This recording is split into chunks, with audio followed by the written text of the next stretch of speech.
नमस्कार बच्चों, मैं सुरक्षा फ्रॉम द इंटरनेशनल स्कूल। आज हम लेकर आए हैं कक्षा 8 की हिंदी बसंत भाग 3 का जो हमारा पाठ है सुदामा चरित्र।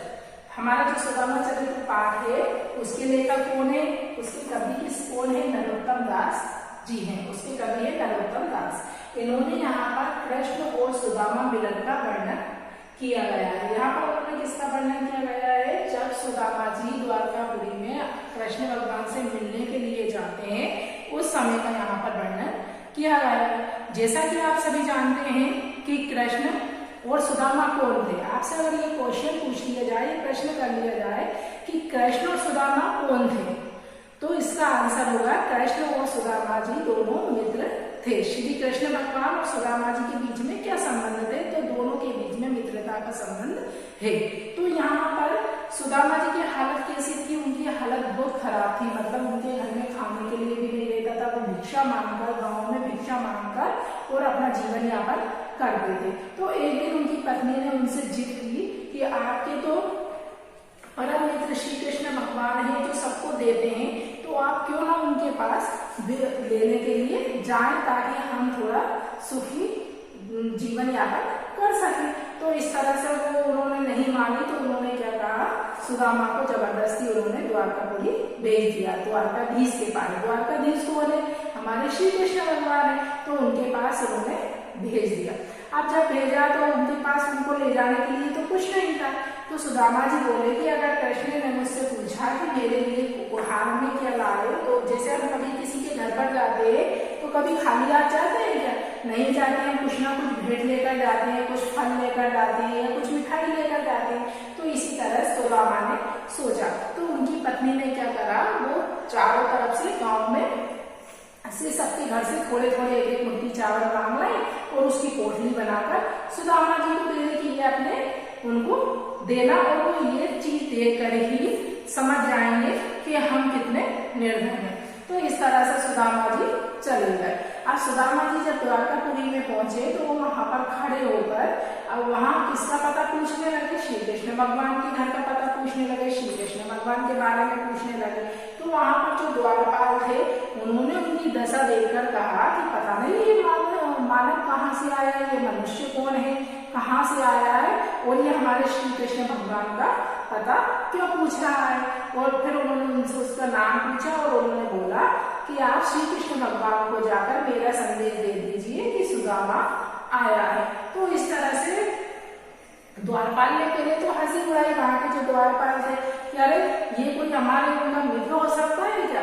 इस तरह से वो हंसी उड़ाने लगे। लेकिन फिर भी कुछ द्वारपाल थे, उन्होंने अंदर जाकर बोला श्री कृष्ण भगवान से कि बाहर द्वार पर एक आदमी आया है और वो है अपना नाम सुदामा बता रहा है। तो उन्होंने इसी का विस्तार ऐसे करा है, शीश तगाना झगा तन में प्रभु जाने को आए बसे के गिलासा, धोती फटी सी लटी दुखती अरुपाय, उपनय को नहीं सामा, द्वार खड़ो तिज दुर्बल एक राहो चकिशो वसुधा अभिरामा, पूछत दीन दयालु को धाम, बतावत अपनो नाम सुदामा।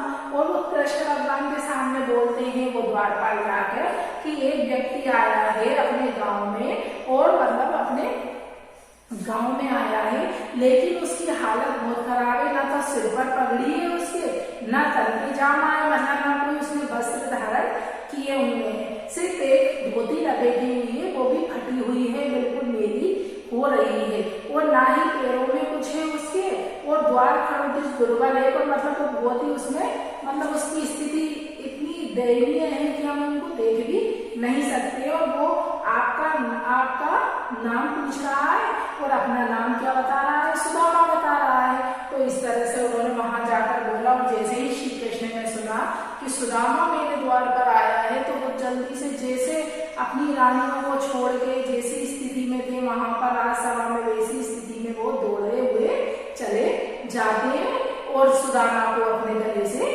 लगा लेते हैं। और गले से लगाने के बाद वहां पर जितने द्वारपाल थे और जो गांववासी थे वो सब उनको देखते रहते हैं कि भाई ये तो बहुत अचंभा हुआ।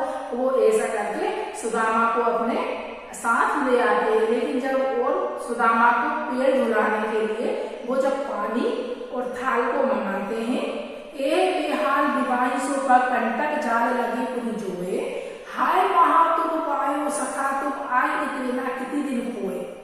देखी सुदामा की दीन दशा करुणा करके करुणा निधि रोए, पानी परात को भात छियो नहीं, नैनन के जल सो सब होए। मतलब उन्होंने कहा, कृष्ण भगवान ने सुदामा जी से कहा कि हे सुदामा जी, आप मेरे पास पहले क्यों नहीं आए? आपको जब मालूम था तो आपने इतने दिन तक दुख क्यों सहे? आपको मेरे पास पहले ही आ जाना चाहिए था। और जब उन्होंने जैसे ही परात को रखा और जब उनके पैरों को उन्होंने अपने हाथों में लिया, ऐसे धोने के लिए उठाया, तो उन्होंने देखा तो सुदामा की ब्याई फट रही थी, उनमें से खून निकल रहा था। और उनके पैरों की दीन दशा देखकर, उनकी ऐसी हालत देखकर श्री कृष्ण भगवान रोने लगे। और रोते रोते उनके नेत्रों से जो जल बहा, उसी से सुदामा जी के पैर धुल गए। उन्हें पानी की भी जरूरत नहीं पड़ी, उनके अश्रुओं से ही उनके पैर धुल गए। इस तरह से कछु भाभी हमको दियो सो तुम काहे ना देत, चापी पिटोरी कांक में रहे काऊ के ही है।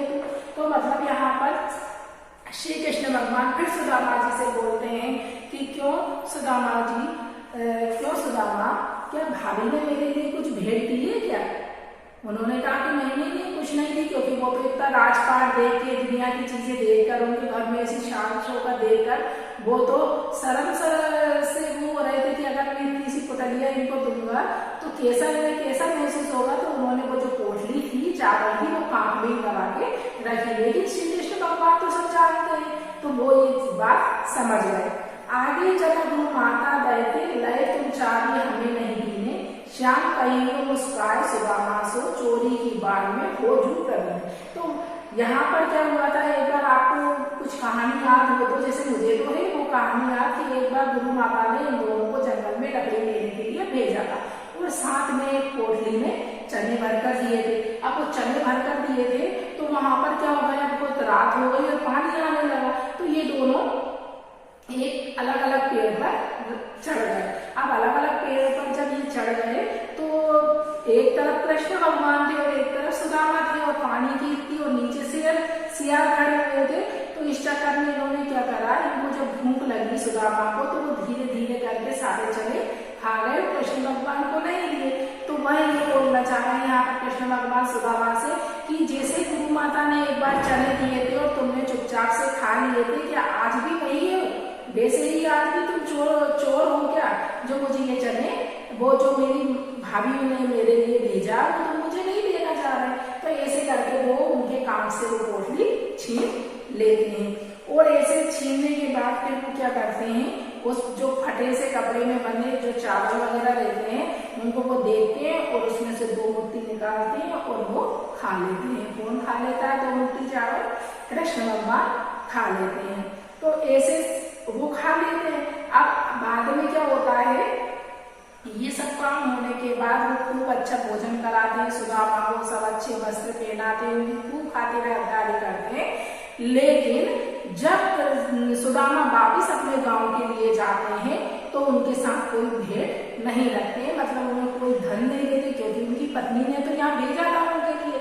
वो ये सोच रहे थे मेरी पत्नी ने तो यहाँ मुझे भेजा था धन लेने के लिए, लेकिन जो 2 मुट्ठी चावल थे वो भी कृष्ण ने खा लिए। अब मुझे यहाँ से खाली हाथ ही जाना पड़ रहा है। तो इस तरह सुदामा जी सोच रहे थे।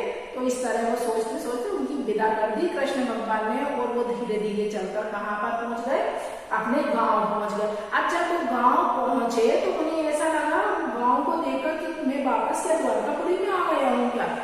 संकोच हुआ कि ये क्या, यहाँ पर तो क्या पता मैं वापस रास्ता भटक गया हूँ, रास्ता भटकते भटकते क्या मैं वापस द्वारकापुरी में आ गया हूँ क्या। तो फिर उनको उस गांव में तो किसी से पूछा तो उन्होंने वही गांव का नाम बताया। तो वो उसमें उनकी कुटिया को ढूंढने लगे, जो फटी टूटी थी उस कुटिया को ढूंढने लगे, लेकिन उनकी कुटिया नहीं मिली। तो फिर उन्होंने बाहर अपनी पत्नी और बच्चों को देखा।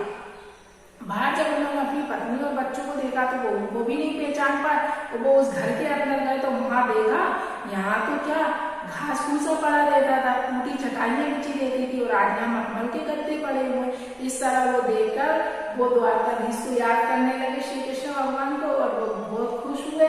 और इस तरह से श्री कृष्ण भगवान ने उनकी जो दशा थी उसको उन्होंने सही करा।